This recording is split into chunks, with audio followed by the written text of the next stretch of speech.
Buenos días, hermanos. Con la ayuda del Señor vamos a continuar con el estudio que se viene realizando los días domingos y estamos en la epístola de Santiago.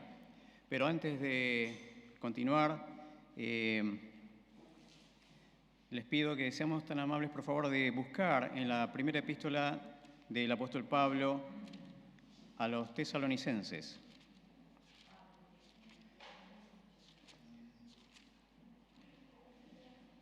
Primera de Tesalonicenses, y busquemos allí, por favor, el capítulo 5. Versículo 23. Primera de Tesalonicenses 5, 23, y dice así la palabra de Dios. Y el mismo Dios de paz os santifique por completo, y todo vuestro ser, espíritu, alma y cuerpo, sea guardado irreprensible para la venida de nuestro Señor Jesucristo. Y ahora sí vayamos al pasaje que nos toca estudiar en esta mañana en la epístola de Santiago. Vayamos al capítulo 4. Recordemos que nuestro hermano la última vez desarrolló hasta el final del capítulo 3, así que iniciamos el capítulo 4. Santiago, capítulo 4.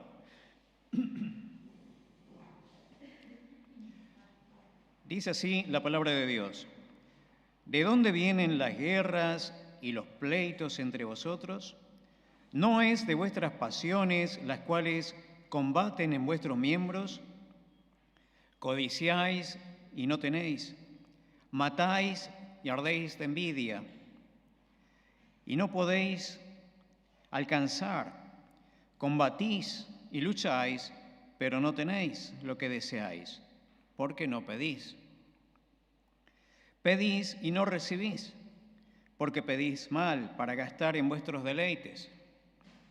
Oh almas adúlteras, ¿no sabéis que la amistad del mundo es enemistad contra Dios? Cualquiera, pues, que quiera ser amigo del mundo, se constituye enemigo de Dios. ¿O pensáis que la Escritura dice en vano, el Espíritu que Él ha hecho morar en nosotros nos anhela celosamente? Pero Él da mayor gracia. Por esto dice, Dios resiste a los soberbios y da gracia a los humildes. Someteos pues a Dios, resistid al diablo y huirá de vosotros. Acercaos a Dios y Él se acercará a vosotros. Pecadores, limpiad las manos, y vosotros los de doble ánimo, purificad vuestros corazones.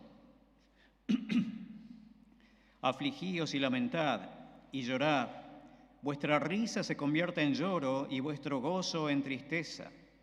Humillaos delante del Señor y Él os exaltará. Tengamos una palabra de oración, por favor.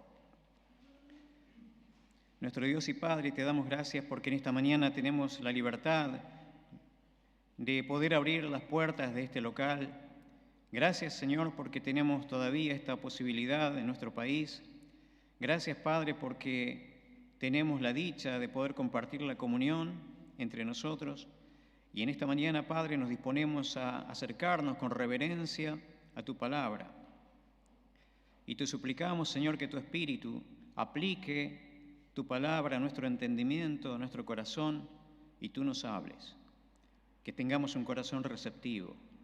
Padre, que tu Espíritu, Señor, atienda a nuestras necesidades y que así podamos, Señor, nosotros con humildad plegarnos al deseo de tu corazón. Te lo rogamos, agradecidos, en el nombre del Señor Jesucristo. Amén. Muy bien, hermanos. Normalmente cuando nos saludamos, gracias. La pregunta usual es, ¿qué tal? ¿Cómo estás? Y en la gran mayoría de los casos, la respuesta es positiva, ¿no? Bien, todo bien. Los más jóvenes dicen joya, ¿no? A veces, inclusive, en la pregunta inducimos la respuesta porque decimos, ¿qué tal? ¿Todo bien? Y claro, ¿y qué va a decir la otra persona? Sí, todo bien. Es muy difícil que alguien diga, no, todo bien. No sé si les ha pasado que en algún momento el médico dice, bueno, te hago esta indicación. Y uno dice, una placa radiográfica. Y bueno, hoy en día es de lo más común, ¿no? Un poquito incómodo a veces, porque en invierno uno tiene que sacarse la ropa, bueno. Pero el médico, por alguna razón fundada, indica ese estudio, ¿no? Una placa. A veces, inclusive, nuestra reacción es de negación, pero yo estoy bien, me siento bien. Pero el médico necesita ese estudio porque tiene que ver por debajo de la superficie, ¿no? Y entonces el técnico radiólogo, cuando está sacando la placa, dice, sonría, tic, y saca la foto. Y puede acceder a aquello que está por dentro nuestro, que no es visible en forma normal, natural, con nuestros ojos naturales. Me pareció encontrar en este pasaje una radiografía divina. Creo que en este pasaje tenemos 3 puntos principales. En primer lugar, una exploración diagnóstica. En segundo lugar, una indicación terapéutica. Y en tercer lugar, una provisión terapéutica.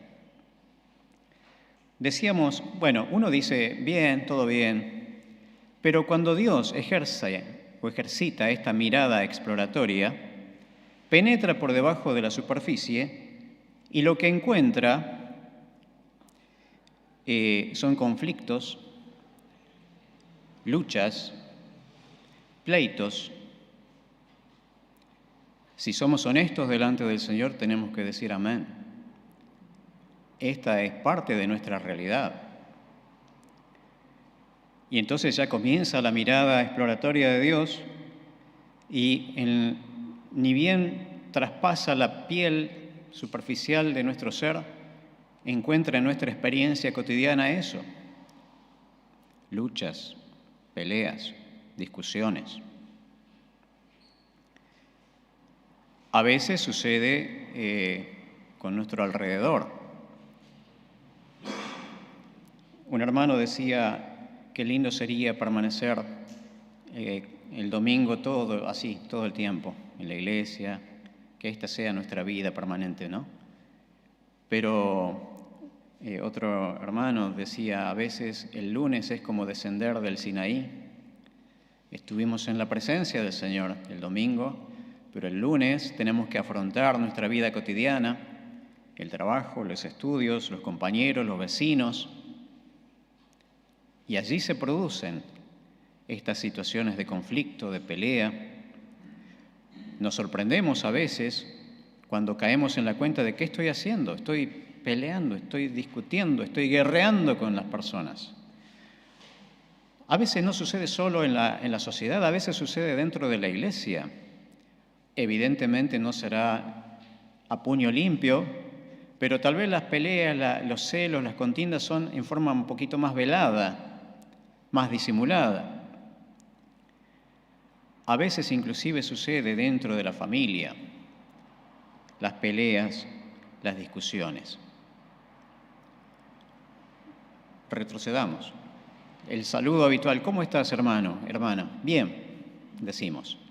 Pero la mirada penetrante, la exploración diagnóstica, esta radiografía divina, encuentra esto, guerras, peleas, discusiones, disensiones. Ahora, ahí el autor de la epístola, Santiago, dice, ¿de dónde vienen las guerras y pleitos entre vosotros? ¿De dónde? Entonces, el común de las personas diría, son todos malos, me pelean, yo soy bueno, yo hago las cosas bien, pero me pelean. Les digo honestamente, delante del Señor, yo me sentí absolutamente observado en este pasaje. El Señor me llevó a considerarme a mí mismo en forma autocrítica de una manera quirúrgica. Muchas veces voy solo en mi auto manejando y ahora caigo en la cuenta, claro, yo voy peleando con la gente. ¿Por qué doble fila? ¿Por qué aquel no hace luz de giro? Menos mal que nadie me escucha, pero yo voy peleando. ¿De dónde vienen? ¿Cuál es el origen? ¿Es de afuera el problema? ¿Son las circunstancias de afuera? ¿Todos están contra mí? ¿Es un complot universal que no me deja vivir en paz? La mirada quirúrgica de Dios, la exploración diagnóstica, va más al fondo y dice allí Santiago, en el versículo 1, no es de vuestras pasiones, las cuales combaten en vuestros miembros. El problema, hermanos, según la mirada de Dios, no es afuera, es adentro. Ya el apóstol Pablo, en la epístola a los Romanos, lo había visto, o lo vería después, porque a rigor de verdad la epístola de Santiago es anterior a la epístola de Pablo, pero después Pablo, en la epístola a los Romanos, en el capítulo 7, versículo 23, dice, pero veo otra ley en mis miembros, que se rebela contra la ley de mi mente y que me lleva cautivo a la ley del pecado que está en mis miembros. Hay una guerra interior, hay un ser interior que quiere hacer el bien, pero es el mismo ser que combate contra sí mismo y entonces los deseos están en conflicto permanente. El mismo apóstol Pablo, en otro lugar, hablándole a los Gálatas, dice, capítulo 5 y versículo 17, porque el deseo de la carne es contra el espíritu y el del espíritu es contra la carne, y estos se oponen entre sí para que no hagáis lo que quisiereis. Así que el espíritu quiere regocijarse y recogerse en un lugar a disfrutar de la comunión con Dios y leer la Biblia, pero la carne dice, no, veamos la tele. Y hay esa lucha interior. ¿De dónde vienen los conflictos, las peleas, las disensiones? ¿Viene de afuera? No, viene de adentro, dice la mirada exploratoria de Dios. Ahora, cuando Dios examina, ve que nuestro cuerpo, que es el que nosotros ponemos para vivir en este mundo, nuestro cuerpo, que es el que mira y es el que guerrea y es el que discute, en realidad no solamente tiene conflictos y peleas, sino que también tiene insatisfacción. Nuestra persona tiene insatisfacción, nuestro cuerpo, nuestra carne, genera todo el tiempo emociones, pulsiones que están insatisfechas. Y entonces el apóstol Santiago dice que hay un deseo insatisfecho de algo. Dice allí en el versículo 2, codiciáis y no tenéis. ¿Qué es esto? Bueno, es el deseo intenso de algo, pero recordemos, estamos bajo la lupa, bajo la radiografía divina, y entonces Dios avanza en el diagnóstico y dice, no es que solamente deseas algo.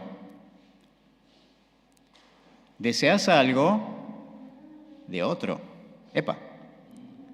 Claro, no es solamente desear un objeto, deseo un objeto pero con referencia a otra persona. Dice allí el mismo Santiago, matáis y ardéis de envidia. Es el deseo insatisfecho de algo, pero de otro. No necesariamente de otro puntual. Es el deseo con referencia a otra persona, es decir, supongamos, otra persona tiene algo y yo quisiera tener algo así como esa persona lo tiene.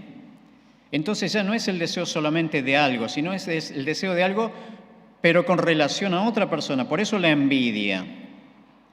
Ahora es un deseo tan intenso que se suele decir, escuchamos que se dice usualmente en el lenguaje coloquial, mataría por tal cosa. Y acá dice Santiago, matáis y ardéis de envidia. Es tan intenso el deseo que quema y la persona no tiene tranquilidad, no tiene paz, desea eso que el otro tiene.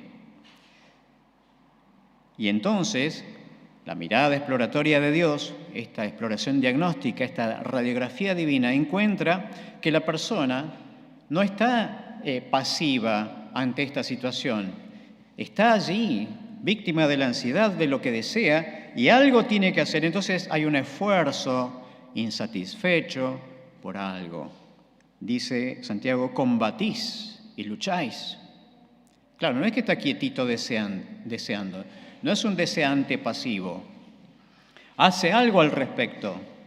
Y es un deseo tan intenso que no puede no hacer nada.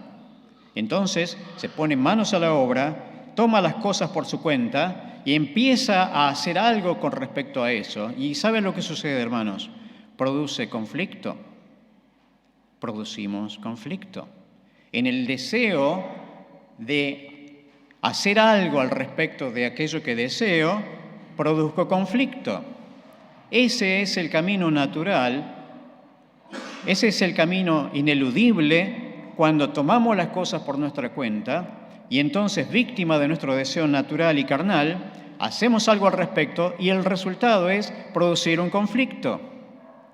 Y entonces, yo soy malo para los ejemplos, pero quizás la mujer dice, y yo quiero esa cosa, y la quiero comprar, y el marido dice, pero mejor compramos esta otra cosa, y entonces hay esa puja, y se produce la desavenencia. O puede ser el hombre que quiere necesariamente su elemento, no quiero particularizar con ejemplos, y la esposa dice, pero mirá que tenemos esta necesidad, y el hombre dice, pero lo quiero, y hay un conflicto. Cuando tomamos las cosas por nuestra cuenta, necesariamente, ineludiblemente, inevitablemente surge el conflicto, la pelea, la desavenencia. Ahora, Santiago no le está hablando a inconversos, nos está hablando a nosotros los creyentes y sabe perfectamente en esta mirada, en esta radiografía divina, que no es que hacemos algo necesariamente mundano, no es que hacemos algo necesariamente malvado. ¿Qué hacemos? Oramos. Señor, quiero ese auto nuevo o ese televisor nuevo. Hay oración, no es que no hay. Sí, hay oración, ¿no? Y entonces, Señor, tú sabes, pero no hay respuesta. Porque ¿cuál es la motivación de esta oración? Dice el apóstol Juan en la primera epístola de Juan, capítulo 5 y versículo 14, dice, y esta es la confianza que tenemos en Él, que si pedimos alguna cosa conforme a su voluntad, Él nos oye. Sabemos desde que estamos en la escuela dominical, desde pequeños, quienes hemos crecido en el ambiente de las cosas del Señor, desde chiquitos nos enseñaban, 3 son las respuestas de Dios.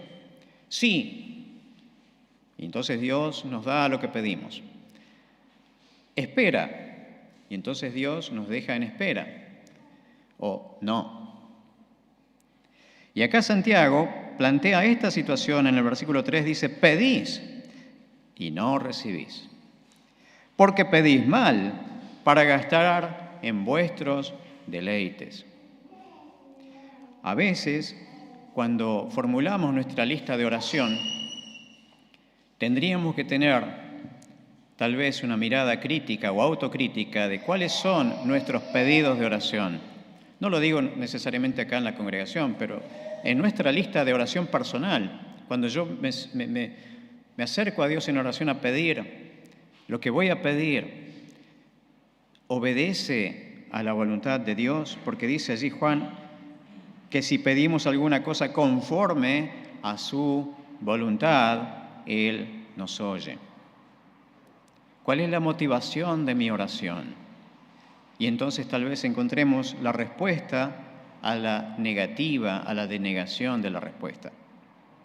Muy bien, pero sigue entonces esta radiografía divina y estábamos recién en la superficie. Estamos considerando aquellas mociones, esas pulsiones que surgen de nuestros miembros. El apóstol Pablo decía que hay una guerra en nuestros miembros que producen ese deseo que colisiona contra nuestro ser espiritual, y entonces en este conflicto estamos recién en la superficie, estamos en el cuerpo, pero llega más adentro esta mirada exploratoria y entramos al alma. Y cuando entramos al alma, dice el reproche celestial, ¡oh almas adúlteras! ¡Epa! ¿Cómo es esto? No encontramos un alma que pelea, no encontramos un alma que guerrea, no. Encontramos un alma que ama. Así que el problema no es que el alma, a diferencia del cuerpo, esté peleando. No, el alma no está peleando. El alma está amando. Pero ¿cuál es el problema? El problema es que este alma está amando a dos objetos. Ama a Dios. Reformulemos. Ama a Dios y ama al mundo. Hay dos objetos de amor. Por eso el reproche, oh almas adúlteras. ¿Qué es lo que acontece aquí? Hay el ejercicio deliberado, consciente y ejercitado de una amistad con el mundo. ¿Por qué? Porque el mundo tiene sus atractivos. ¿Cuáles son las cosas que tiene el mundo y que constituyen un magnetismo atractivo hacia nosotros?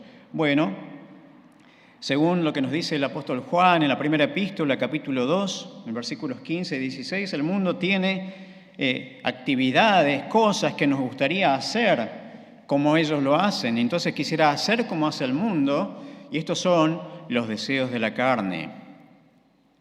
¿Sí? Viajar, conocer, comer, relacionarse en cualquiera de los sentidos, como el mundo, porque no sucede así en la iglesia. Digo, como el mundo, porque no es que está mal viajar ni comer, eso no está mal, pero el problema es como el mundo. ¿Pero qué más tiene el mundo? No solamente que concita a hacer como el mundo, también concita a tener cosas como el mundo también. Y entonces están los deseos de los ojos, porque los ojos codician. Los ojos quieren aquello que ven, lo quiere tener. ¿Y qué es lo que codician los ojos? Las cosas del mundo. Pero no solamente hacer como el mundo, tener las cosas del mundo, sino ser, y esto es lo peor, como el mundo. Y entonces allí el apóstol Juan habla de la vanagloria de la vida. ¿Cómo quisiera ser? Estos son los atractivos del mundo. Decimos, entonces, en esta mirada exploratoria divina, cuando ya penetró el nivel del cuerpo y entró al alma, encuentra no pelea, no guerra, sino amor, pero un amor que va en doble dirección. Dice amar a Dios, pero el problema es que tiene amistad con el mundo. ¿Por qué? Por los atractivos del mundo, por los deseos de la carne, los deseos de los ojos, la vanagloria de la vida. Pero los valores del mundo, ¿qué hay en el mundo? Los valores y los principios del mundo. Bueno, en el mundo hay fundamentalmente no teocracia, sino humanismo. Todo gira en relación al hombre. El hombre se constituye en el protagonista, en el eje central de todo discurso científico, político, social y económico. El hombre es el objeto, la estrella de la escena. El hombre. Y entonces todo gira con relación al ser humano. El egocentrismo, el egolatrismo, la idolatría con centro en el hombre, la realización del hombre, la autorrealización. Esos son los principios del mundo. En términos de la economía y de la sociedad, el comunismo parece plantearse como una especie de panacea. Y hemos visto cómo en el mundo ha fracasado. Las antípodas, el capitalismo parece ofrecerse entonces como la solución al comunismo, pero el capitalismo produce también pobreza en una curva exponencial. Así que ni esto ni aquello. Esos son los valores del mundo. ¿Qué más ofrece el mundo? Hedonismo, el principio del placer. No se habla tanto del deber, pero sí del placer. Y entonces los eslóganes, entonces los principios son, si te gusta, si te hace sentir bien, entonces está bien. Y esa es la ecuación en la que se embanderan todas las políticas de la sociedad. Y en nuestro país también. Si te hace bien, si te gusta, entonces está bien. Por lo tanto, se sanciona como legítimo, como correcto, todas aquellas vulneraciones a la voluntad de Dios. les confieso, yo no soy ni seguidor, ni cultor, ni nada por el estilo de los chismes de la farándula, pero ha sido de tan público conocimiento, no hace mucho, de una cuestión de infidelidad de famosos, ¿no? Y entonces entiendo que una de las mujeres implicadas dijo, sin ningún tipo de tapujo, problema o rubor en su cara, de que no cree en la monogamia. No, la monogamia no funciona. Y no está de acuerdo y practica entonces el quebranto de la monogamia en otros, en sí misma, en fin.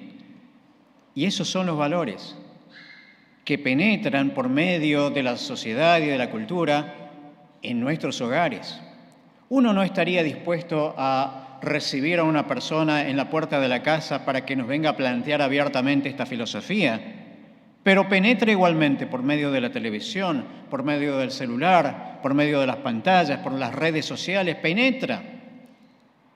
Y lentamente, pero seguramente, se va consolidando esa filosofía en nuestro alrededor, en nuestros oídos, y de tanto repetirla, nos vemos sorprendidos sin querer, inconscientemente, en alguna de las banderas de los valores de este mundo, y entonces es posible que alguna hermana, algún hermano, sin querer incurra tal vez, estando de acuerdo en estas cuestiones nuevas de género y cosas por el estilo. Así que esto es el mundo. El reclamo de Dios en esta exploración diagnóstica es que habiendo penetrado el cuerpo, llega al alma y encuentra en el alma amistad con el mundo. Y entonces parece que está bien, el creyente parece estar bien, se siente cómodo, más o menos coincide con las cosas que están en el mundo, no hay oposición. Y el pensamiento interno es, bueno, yo no puedo ir contra la corriente, bueno, tampoco puedo ser un extraterrestre. Pero, queridos hermanos, el apóstol Santiago pone el punto en la I donde corresponde y dice en el versículo 4, ¿no sabéis que la amistad del mundo es enemistad contra Dios?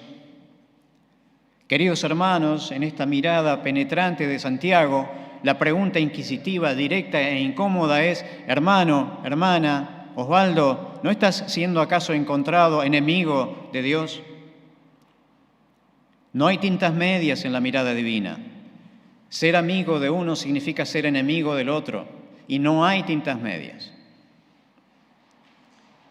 Ahora,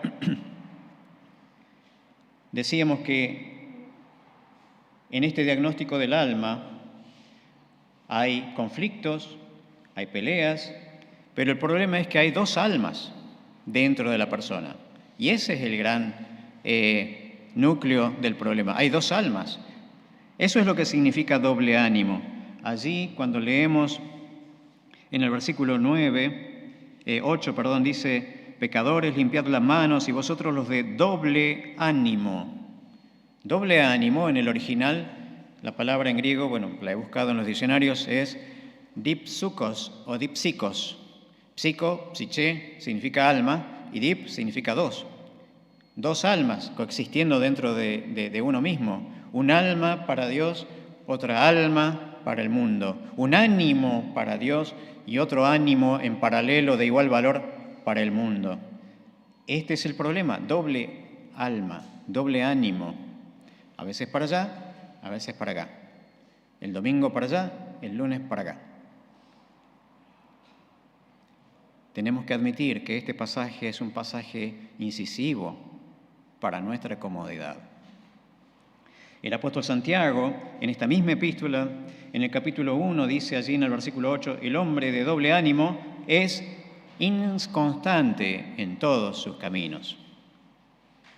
No va a poder tener un crecimiento sostenido si mantiene dos almas. Tendrá que transitar un trecho en una y otro trecho en otra y será inconstante en ambos. Pero muy bien. La mirada exploratoria, diagnóstica de Dios en esta radiografía divina avanza. ¿Por qué es que tenemos conflictos, peleas? ¿Por qué? ¿Por qué tenemos tantas guerras con los demás? Porque la tenemos dentro de nosotros mismos. ¿Y por qué sucede esto? Porque estamos en nuestra alma amando en simultáneo, en paralelo, dos objetos de amor diferentes que entre sí son enemigos. ¿Y por qué sucede eso? Y avanza la mirada exploratoria y llega al Espíritu.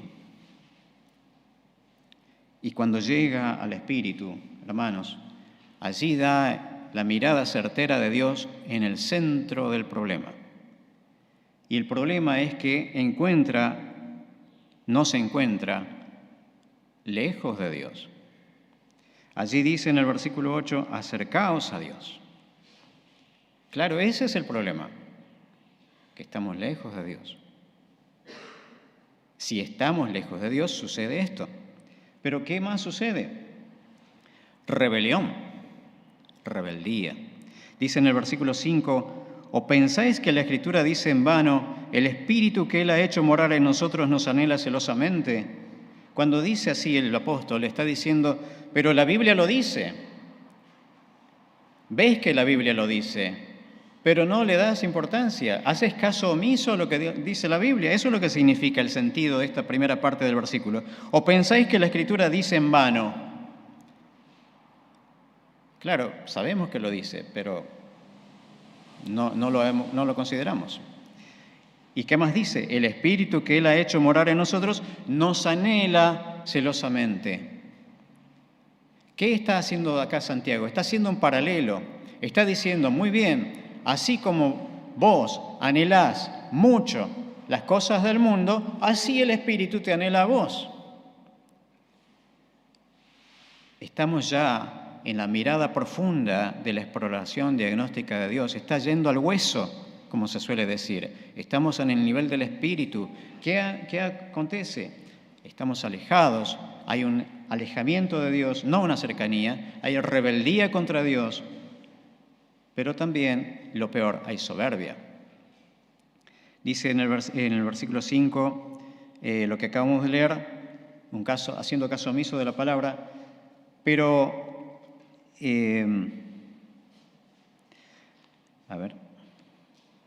haciendo referencia al Antiguo Testamento, haciendo una cita de lo que dice Proverbios 3:34, dice el proverbista, ciertamente Él escarnecerá a los escarnecedores y a los humildes dará gracia. Claro, lo que sucede en esta persona es que el espíritu está alejado, está rebelde y está soberbio contra Dios. Hay una actitud de petulancia, hay una actitud de igualdad con Dios y decir, no me interesa lo que vos digas. No me interesa tu palabra. Me quiero autonomizar, quiero hacer yo lo que yo quiero. Y hermanos, ¿no es acaso la soberbia, no es acaso el orgullo lo que hizo caer a aquel ángel de Dios que después se convirtió en Satanás? ¿No dijo él, seré como Dios? Hermanos, ¿no es acaso la soberbia la que concitó la caída del hombre?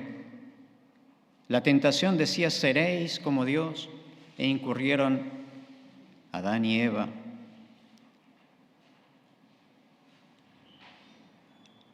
Creo que hasta aquí hemos llegado con la exploración diagnóstica. Muy bien, pero gracias a Dios que el mismo pasaje nos ofrece la indicación terapéutica, porque Dios en su infinita misericordia provee la solución. ¿Cuál es la solución? Versículo 7 dice, someteos pues a Dios, resistid al diablo y huirá de vosotros. Aquí hay una especie de juego dialéctico de resistir y recibir. Resistir y recibir, o sea, rechazar y recibir.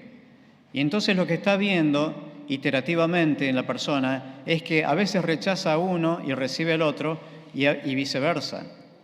Bueno, Santiago dice, ¿sabés cómo tenés que manejar esto? Recibí a Dios, pero rechazá al diablo. Someterse a Dios es recibir a Dios, pero rechazar al diablo. Esteban, un siervo de Dios, el primer mártir de la iglesia, cuando estaba haciendo su argumentación contra los sacerdotes y toda la casta religiosa, Allí en el capítulo 7 de los Hechos, en el versículo 51, dice: duros de cerviz e incircuncisos de corazón y de oídos, vosotros resistís perdón, siempre al Espíritu Santo, como vuestros padres, así también vosotros. El Espíritu Santo insiste, invita, convida, atrae, pero puede haber el ejercicio de una resistencia, de un rechazo por parte de la persona. Y entonces acontece que si rechazamos a Dios, entra el mundo con toda su fuerza. El versículo 8 dice: acercaos a Dios.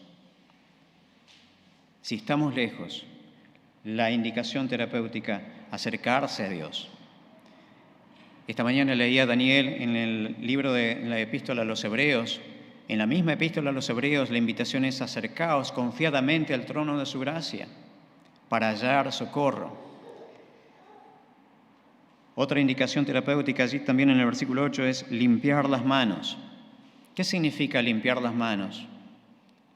Les cuento un pequeño secreto. Cuando los psicólogos hacen estudios diagnósticos, hacen que las personas dibujen cosas. Y no sé si les ha pasado ir a un examen psicotécnico, pero les dicen: bueno, dibuje una persona. Entonces uno dibuja el fosforito, el palito, la cabecita, ¿no? El palito. El psicólogo le dice: no, así no vale, dibuje de nuevo. Pero yo no sé dibujar. No, pero dibuje una persona. Y entonces uno hace la cabezota grande, los brazos chiquitos, hace un muñequito. No, dice el psicólogo, no, así no. Dibuje una persona. Nada le conforma, dice uno. Y entonces uno dibuja una persona. Bueno, ahí sí, ya dibuja una persona. Pero uno dibuja y cuando se lo muestra al psicólogo, mira atentamente que no se vaya a reír, ¿no? Afortunadamente los psicólogos no se ríen en ese momento. ¿Y qué es lo que ve el psicólogo? No, yo no me río, no. Yo lloro. No, mentira. ¿Qué es lo que ve el psicólogo? Ve qué manos hizo la persona en la figura. ¿Por qué? ¿Quiere ver qué lindo que dibuja la persona? No. ¿Quiere ver si sabe copiar en su imaginación exactamente una figura? No. Voy a filtrar, digamos, un secreto de los psicólogos. Las manos representan la forma que uno tiene de operar con el mundo.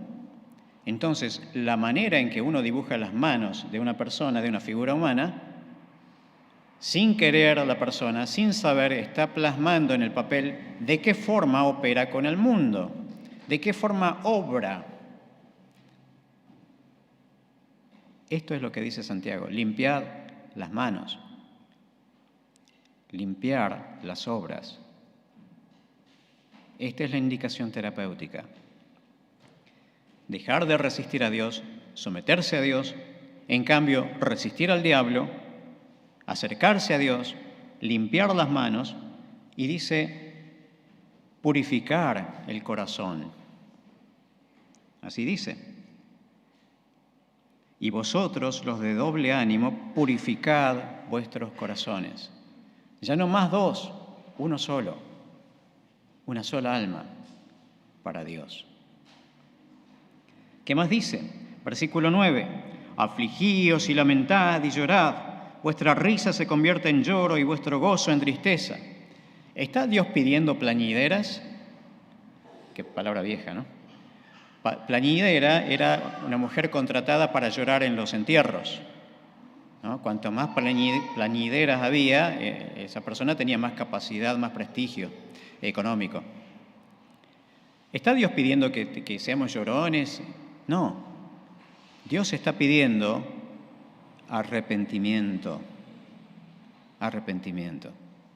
El mundo predica el hedonismo. El mundo predica la cara sonriente. El mundo se basa en la imagen. Y cuando nos plegamos a las banderas del mundo, estamos en ese mismo andarivel. Pero Dios nos llama a la reflexión y al arrepentimiento, y el fruto del arrepentimiento se manifiesta en estos estados de ánimo. Porque cuando hay compunción verdadera, cuando hay contrición verdadera, entonces el alma se aflige y se lamenta de su lejanía, de su distancia, de su dureza de servicio con respecto a Dios. Y hay entonces, en el fondo de la risa superficial, un alma que anhela, que sufre, y está el lloro verdadero y genuino que el creyente puede derramar en la presencia de Dios, confesando su situación, entregándole el motivo de sus conflictos, entregándole el motivo de sus frustraciones, su insatisfacción. ¿Por qué estoy así? ¿Por qué me siento así? Y llora delante de la presencia de Dios.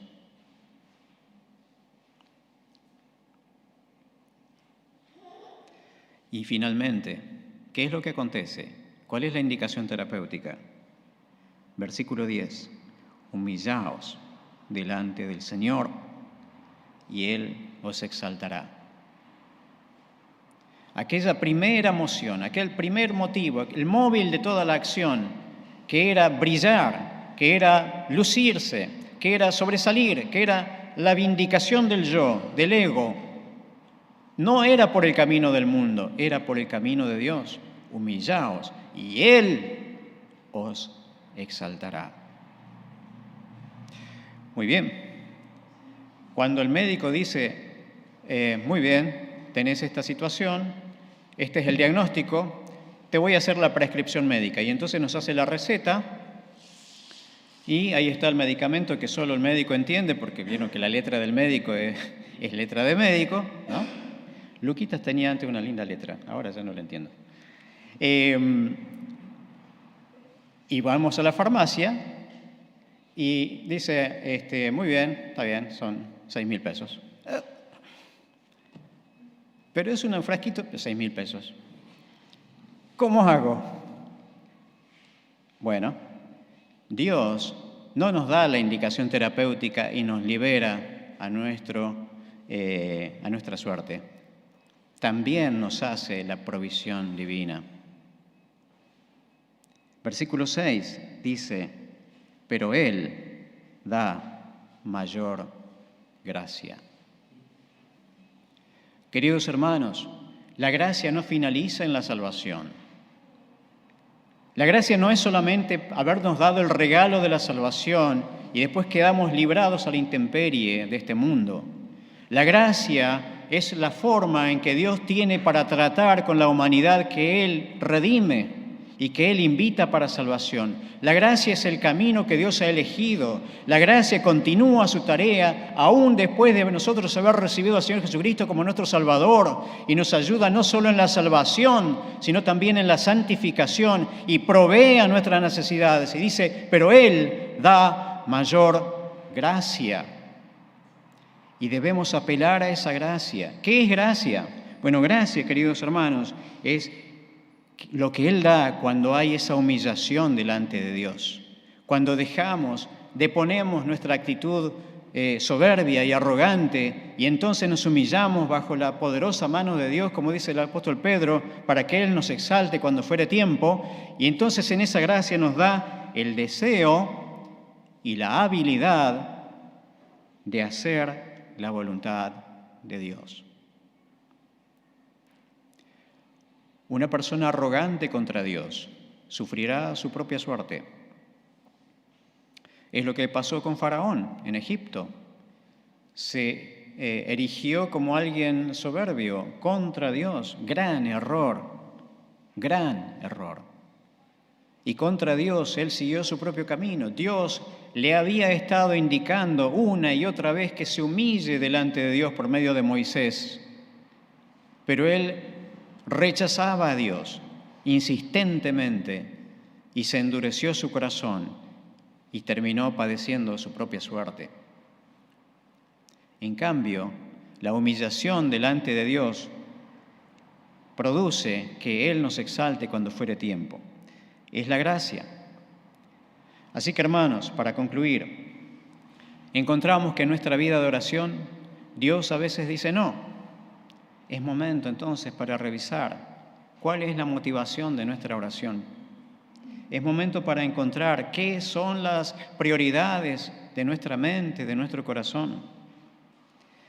Es importante porque no sea cosa que nosotros andando confiadamente nos encontremos en una visión diagnóstica de Dios siendo enemigos de Dios. Dejemos entonces, hermanos, de resistir a Dios y humillémonos delante de Él. Permítanme una apelación evangelística. Es posible que tu vida sea una vida de conflicto, una vida de frustraciones, una vida de insatisfacción. Es posible que tu vida esté transitando por esfuerzos. Es posible que estés trabajando cumplidamente como una persona honesta y honrada, pero pareciera que el mundo está contradiciéndote, que la sociedad está contradiciéndote y no puedes lograr los objetivos de tu vida. Es posible que estés inmerso en una serie de problemas en tu vida, pero sabes, querido amigo, eso sucede porque eres parte de este mundo y las legalidades de este mundo están bajo el imperio del príncipe de este mundo, que es a saber Satanás. Y Satanás imprime en todos los niveles de esta sociedad y de esta cultura sus propios valores que están opuestos a la voluntad de Dios. Y cuando uno examina la palabra de Dios, quedan explícitos, quedan descubiertos y al desnudo los valores que son contra Dios. Como eres parte de este mundo, sufre las vicisitudes de las legalidades de este mundo y tu vida está en sufrimiento y en contradicción. Y la palabra de Dios, con la autoridad de la palabra de Dios, te podemos decir de que tu alma corre peligro, porque si vives en este mundo pasarás. El apóstol Juan, en la primera epístola de Juan, dice: el mundo y sus deseos pasa, pero el que hace la voluntad del Padre permanece para siempre. ¿Será acaso tu deseo permanecer para siempre? Si tu vida está enredada en problemas, en conflictos, en peleas, si tu vida está hundida en insatisfacción y frustraciones, es el momento para que pares, para que frenes, para que hagas un alto en tu vida y mires con reflexión no hacia los costados, no hacia adelante, no hacia atrás, sino hacia arriba. Porque la provisión de Dios es la persona y la obra del Señor Jesucristo, para que arrepentido de tus pecados, de haber vivido una vida para ti mismo, comiences a vivirla para Dios y entregues tu corazón a Cristo y le recibas como tu Salvador. Si haces esto por medio de una oración sincera, podrás acceder a la salvación de tu alma. Y si es tu interés lo que hemos dicho en esta mañana y quieres conocer más de la forma en que tienes para acercarte a Dios y huir de los problemas de este mundo, te invitamos a que te contactes con nosotros, que hables con cualquiera de nosotros o por medio de las redes, y con la ayuda del Señor te vamos a indicar la forma de acceder a la salvación de tu alma y a la paz de tu alma. Que el Señor bendiga su palabra en esta mañana.